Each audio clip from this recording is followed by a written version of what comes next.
नमस्ते, मैं अविनाश, आप सबका टाइम एंगल ट्रेडिंग चैनल में स्वागत करता हूँ। आज मैं स्टॉक में इंडिया ग्लाइकोल्स लेके आया हूँ, जो एक साल में डबल होने का फुल चांस है और जिसने 15 साल का ब्रेकआउट दिया हुआ है और इसमें ग्रेन बेस इथेनॉल की स्टोरी है। अब ग्रेन बेस इथेनॉल की स्टोरी जो है, वो अब भी मार्केट में बहुत अच्छा इसका स्टोरी बना, क्योंकि गवर्नमेंट ने जो शुगर बेस इथेनॉल स्टोरी था उसमें थोड़ा सा उनके पॉलिसी में बदलाव किया कि शुगर बेस, जैसे कि अभी इलेक्शन के चलते शुगर की स्टॉक्स अगर बढ़ जाते हैं, डिमांड बढ़ती है, तो शुगर के स्टॉक्स शुगर बढ़ जाएगी और उसके वजह से इन्फ्लेशन बढ़ेगा। तो इन्फ्लेशन को कंट्रोल में रखने के लिए गवर्नमेंट ने नोटिफिकेशन जारी किया कि ये जो शुगर से इथेनॉल जो निकल रहा है उसमें कुछ 6 महीने के लिए या तो 1 साल के लिए, जैसे भी है, उन अगला इंफॉर्मेशन जब तक नहीं आता है तब तक उन्होंने ये बंद रखने के लिए कहा है कि वहां से इथेनॉल को लेना नहीं है। तो गवर्नमेंट ग्रेन बेस इथेनॉल को लेकिन बढ़ावा दे रही है। तो ग्रेन बेस इथेनॉल जो है वो शुगर बेस इथेनॉल से सस्ता भी है। जैसे कि शुगर बेस इथेनॉल का production cost 76 rupees per litre है, तो ग्रेन बेस इथेनॉल का प्रोडक्शन कॉस्ट 56 रुपीज है, तो ऑलमोस्ट 20 रुपीज से पर लीटर कम है। तो यहाँ पे वो बहुत फर्क पड़ता है और इसके वजह से गवर्नमेंट जो है ग्रेन बेस इथेनॉल को सपोर्ट कर रही है और उसको बढ़ावा दे रही है। तो ग्रेन बेस इथेनॉल बनाने वाली एक कंपनियां जो है उसमें लार्जेस्ट मैन्युफैक्चरर जो है वो इंडिया ग्लाइकोल है। और इंडिया ग्लाइकोल के 2-3 सेगमेंट है बिजनेस के। इसमें आप देखेंगे तो ये लिकर भी बनाती है। सेकंड, ये speciality business, speciality chemical business में भी है। और थर्ड, इसका ये इथेनॉल बेस बिजनेस है। तो ये तीनों सेगमेंट में इंडिया ग्लाइकोल बहुत अच्छा काम कर रही है। और तीनों सेगमेंट ऐसे सेगमेंट है कि जहां पे आगे चल के बहुत अच्छी ग्रोथ होने वाली है। लिकर तो अभी बोलने की जरूरत ही नहीं है, लिकर में कम होने का कोई चांस ही नहीं आता है। सेकेंड चीज है स्पेशलिटी केमिकल, जहां पे अभी चाइना में थोड़े से रेट्स जो है वो बढ़ रहे हैं, तो स्पेशलिटी केमिकल में वापिस एक बार अभी कहीं पे ब्रेकआउट आते हुए दिख रहा है। और थर्ड जो है इथेनॉल, इथेनॉल का जो स्टोरी है कि 2025 में इथेनॉल 20% कंपलसरी करने वाले हैं पेट्रोल में मिक्स करने के लिए। तो ये जो प्रोपोर्शन है ये मीट करने के लिए 20, अभी तो फिलहाल 10% अलावेबल है, लेकिन 20% की जो स्टोरी है वो मीट करने के लिए ग्रेन बेस और शुगर बेस इथेनॉल जो है उनको बढ़ावा दिया जा रहा है। इससे उससे भी ज्यादा ग्रेन बेस को ज्यादा दे रहे हैं कि उसमें मैन्युफैक्चरिंग कॉस्ट कम है। तो उस हिसाब से इंडिया ग्लाइकोल का फ्यूचर मुझे बहुत बढ़िया लग रहा है और ये double candidate in a year sure लग रहा है। तो अभी अगर हम लोग टेक्निकली देखते हैं तो ये वीकली चार्ट है इंडिया ग्लाइकोल का, और आप देखते हैं तो ये देखिए 2007 में इसका भाव जो था अराउंड 450 के आसपास था।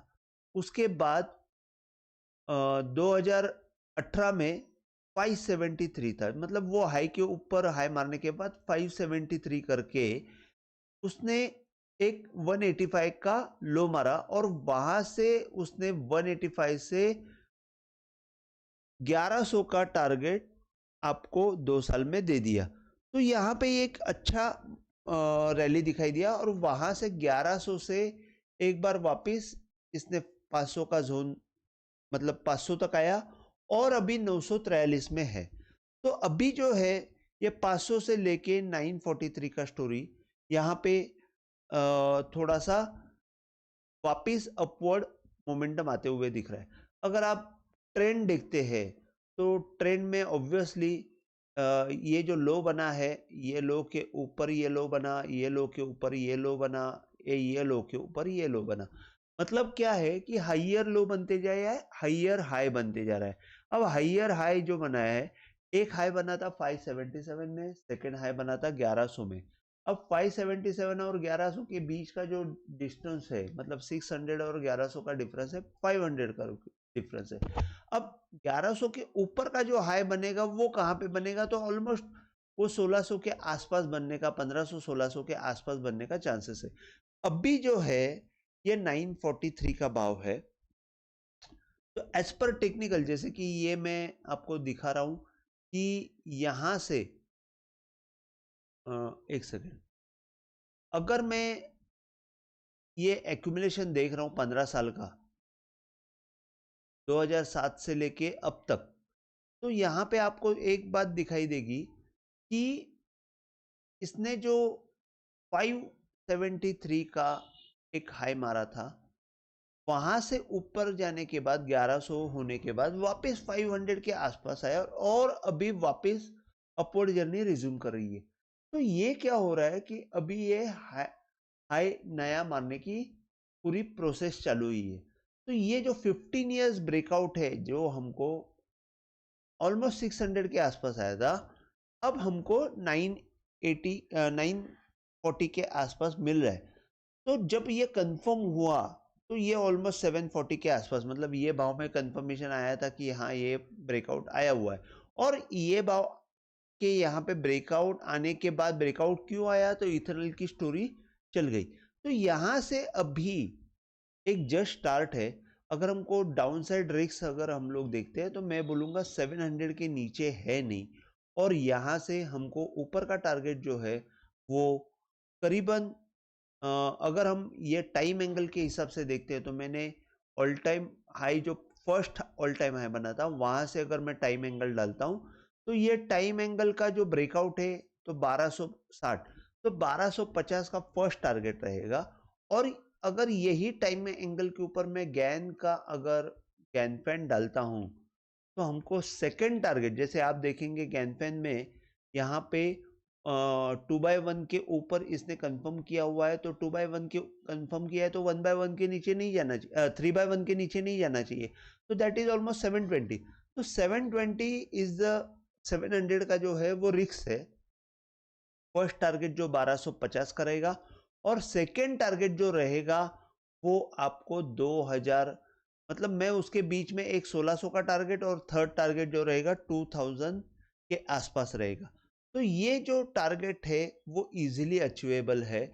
अगर मैं ये बॉटम से, अभी रिसेंट जो बॉटम बना हुआ है, ये बॉटम से अगर मैं ये अपवर्ड एंगल डालता हूं, तो यहाँ से अगर ये मैंने कैन फैन डाला तो आप देखेंगे कि ये 1/4 के ऊपर उसने क्लोजिंग दी हुई है, और ये 1/4 के ऊपर ये बाय सिग्नल जनरेट किया हुआ है।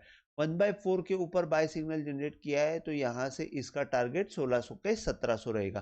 तो इस हिसाब से अगर हम देखते हैं तो इसके 2-3 टारगेट है, एक तो 1250, एक 1650, और तीसरा टारगेट जो है 2000 के आसपास आ रहा है। अभी 1250 के ऊपर जैसे टाइम एंगल को क्रॉस करेगा, मैं बोलूँगा 1250 इंटू 2 सीधा 2500 का टारगेट आ जाएगा, क्योंकि टाइम एंगल का ब्रेकआउट बहुत बढ़िया रहता है। अगर आप देखेंगे यहाँ पे भी देखिए, अगर ये प्रीवियस हाई के ऊपर ये टाइम एंगल ने बाय दिया था, तो अभी नीचे जाके वापस ये टाइम एंगल को क्रॉस कर रहा है। तो यहाँ पे अगर यहाँ से एक सेकेंड, यहाँ से अगर हम देखते हैं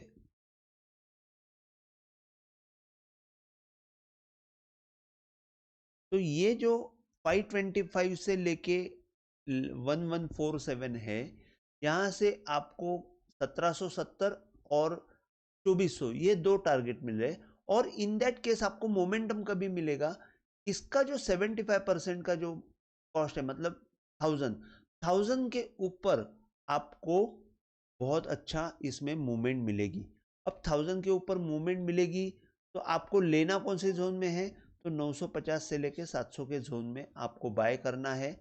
और यहाँ से और 1000 के ऊपर थोड़ा सा एग्रेसिवली बाय करना है आपको। टारगेट 1250, 1600 से 1700 के बीच में दो, और तीसरा टारगेट 2000 के ऊपर, और चौथा टारगेट मैं बोलूँगा 2500 का भी मिल जाएगा।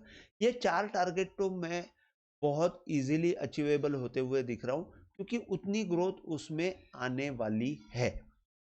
अब मैं आपको थोड़ा सा फंडामेंटल बता देता हूँ। फंडामेंटल में अगर आप देखते हैं, मैं स्क्रीनर ओपन करता हूँ और स्क्रीनर पे सब फ्रीली अवेलेबल है, आप खुद जाके चेक कर सकते हो।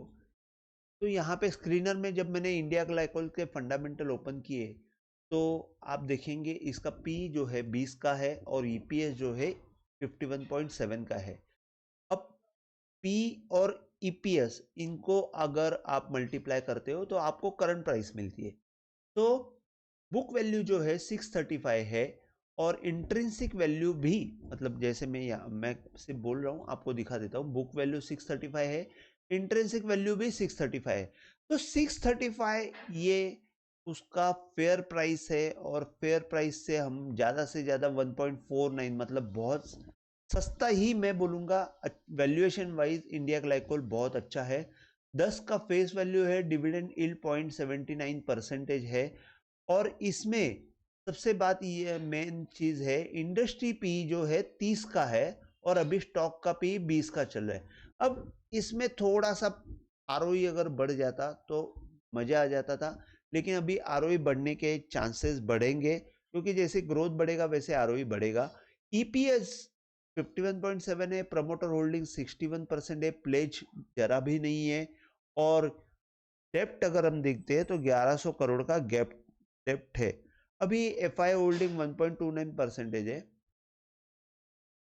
रिटर्न ओवर 3 इयर्स 40.8% है। अब इसमें आपको एक चीज मैं आपको बताना चाहता हूं कि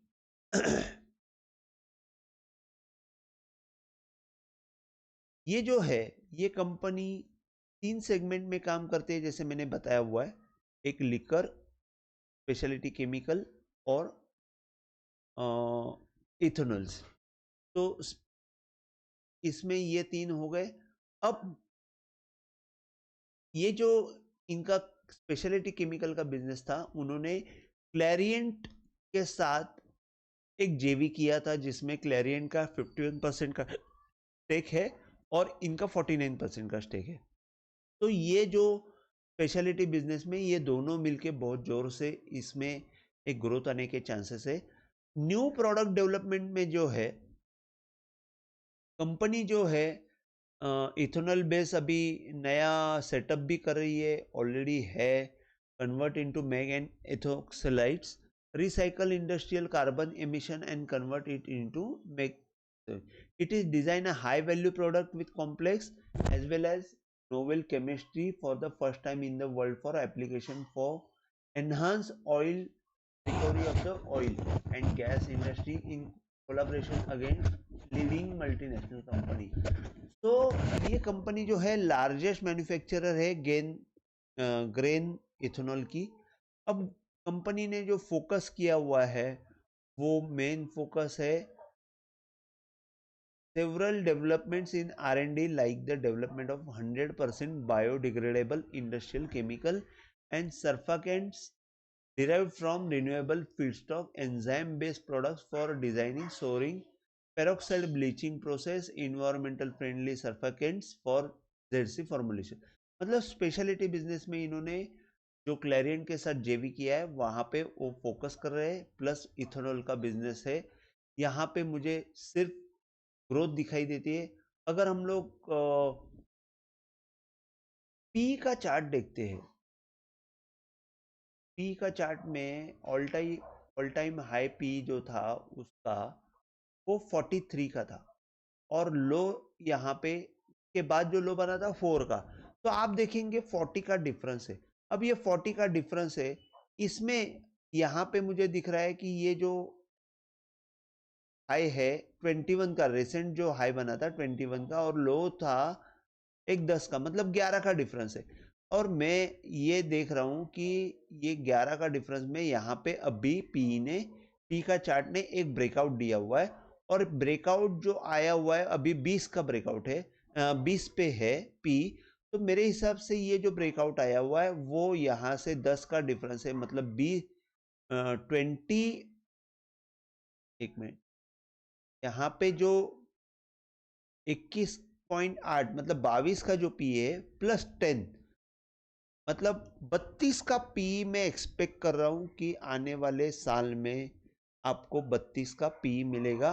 और 32 जो है वो 40, यहाँ पे 43 और 4.2 इसका 75% आता है। तो मेरे ख्याल से 30 से लेके 32 का पी मैं एक्सपेक्ट करता हूँ।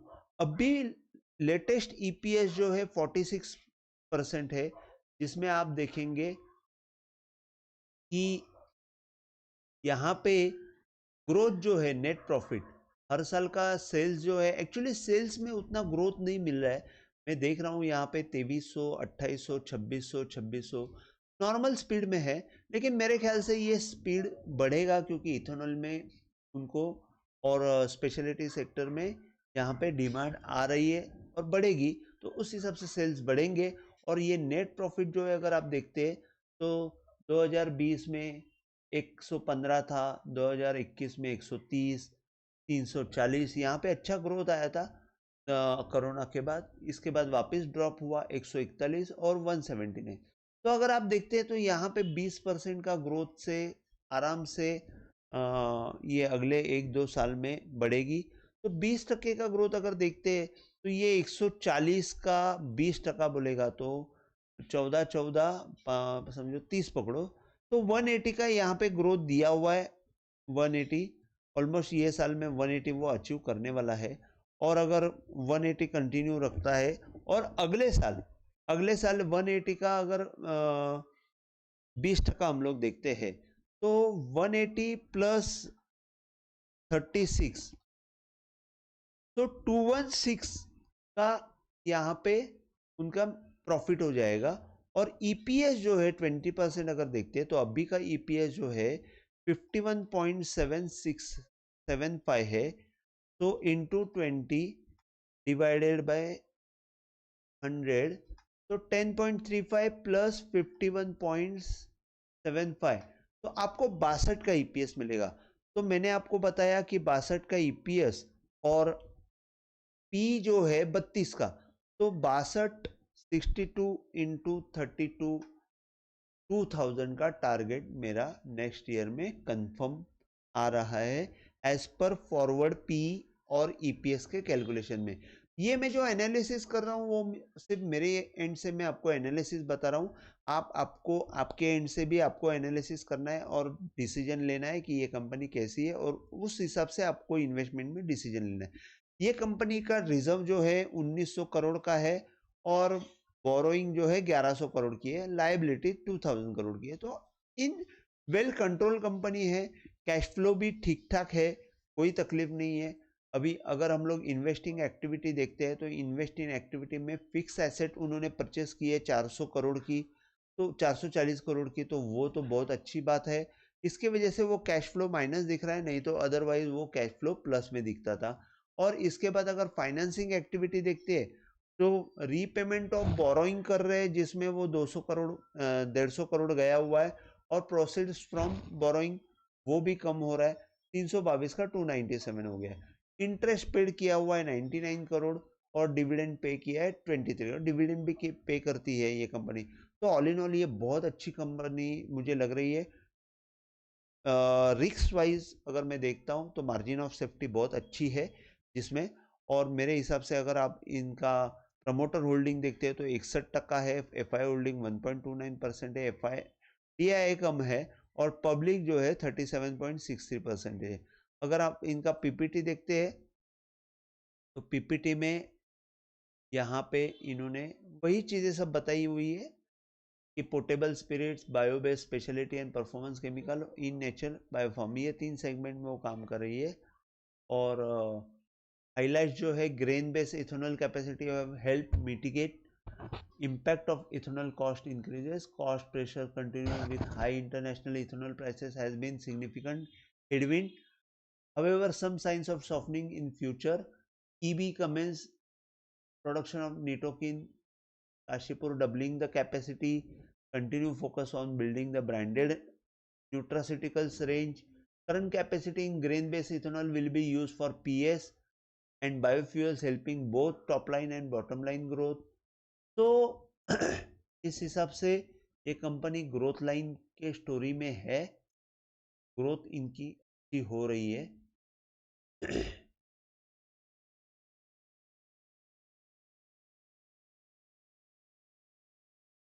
बस इसके आगे मैं आपको और क्या बताऊं, मतलब इसमें fundamentally green chemistry, renewable resources, ये सब मैंने तो आपको बता दिया हुआ है। Biobase specialty and performance, first in the world to manufacture ethylene oxide and glycols from bio-based feedback, molasses and grain. Largest manufacturer of bio-based glycols and bio-based ethanol oxide made from renewable feedstock and products for a number of end markets, automotive, paints, coating, oil, gas, ये सब कर रही है। Biofuel, special grade of ethanol for petrol blending and glycol ethers and acetate. तो all in all ये company मुझे बहुत अच्छी लग रही है। आपको एक साल में कहीं पे भी ये डबल का टारगेट नहीं मिलता है, वहाँ पे ये प्रॉमिस कर रही है कि ये कंपनी आपको डबल मिलेगी। तो मैं टाइम एंगल ब्रेकआउट लास्ट में आपको सिर्फ इतना ही बोलूँगा, अगर 1250 ये क्रॉस करती है तो ये कंफर्म करेगी कि ये 2 से 2500 के बीच में बहुत फास्ट निकल जाएगी। आप वॉल्यूम भी देख सकते हो, वॉल्यूम भी ठीक ठाक वॉल्यूम है, कोई तकलीफ नहीं है। तो आज के लिए बस इतना ही। अगर आपको वीडियो पसंद आया हो तो प्लीज़ आप शेयर कीजिए, लाइक कीजिए, सब्सक्राइब कीजिए। आप सब ये स्टोरी जानते हैं, इथेनॉल स्टोरी, तो आप सबको ये शेयर कीजिए। थैंक यू, जय हिंद।